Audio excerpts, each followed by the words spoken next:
President Donald Trump held a presser and declared he was federalizing the D.C. area. Too much crime, and that folks from Indiana and Iowa were getting mugged on the streets of the capital city. Well, I don't know about that.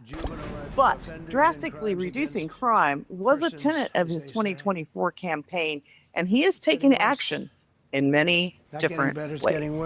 Trump signed an executive order to deploy the National Guard and declared a federal takeover of the Metropolitan Police Department to put violent criminals behind bars. And then Trump introduced Jeanine Pirro. We need to recognize that the people who matter are the law-abiding citizens, and it starts today. She's tiny, but talks tough. Dave, let's talk about this and the Jeanine Pirro effect.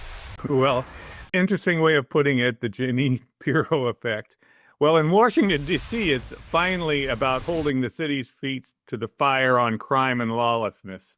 Pirro, she's a former judge and prosecutor and doesn't mince words. She's gone after the teenage punks terrorizing neighborhoods and called out the politicians who look the other way. In a city with a murder rate higher than Bogota, Colombia, her message hits a nerve. Demands accountability from leaders, and why not, who refuse to support law enforcement. She gives voice to residents who feel abandoned by a system that seems about criminals' rights more than the victim's safety. And it's true.